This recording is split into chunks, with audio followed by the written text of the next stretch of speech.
Amino acids are important biological molecules as they are the building blocks of proteins. All amino acids have an amino group as well as a carboxylic acid group.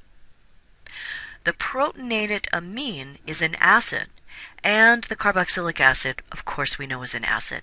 The carboxylic acid and the protonated amine will have distinct pKa values, where the pKa of the carboxylic acid section will be lower than that of the protonated amine.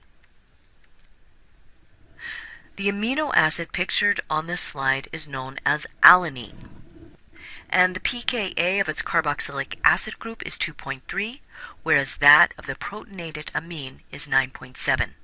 If we add these two values together and divide by 2, or take the average in other words, we get a value that is known as the isoelectric point. When the pH is equal to the isoelectric point, any amino acid will have the amino group in its protonated form and the carboxylic acid group in its carboxylate or conjugate base form. There will be a positive charge on the protonated amine and a negative charge on the carboxylate.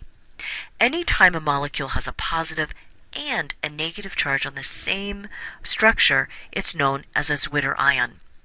Any amino acid will exist in its Zwitter ion form at the isoelectric point. At pHs below the isoelectric point, the acidic form of both the protonated amino and carboxylic acid group predominate. Therefore, at pHs below the isoelectric point, the amino acid will have a positive charge.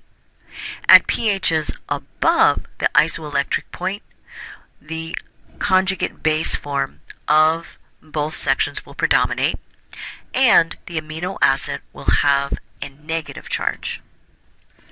So the charge of the functional groups changes as the pH changes. At low pHs, below the pI, the acid forms predominate, and so it's a positive charge. pH above the pI, the basic forms predominate, so it's a negative charge.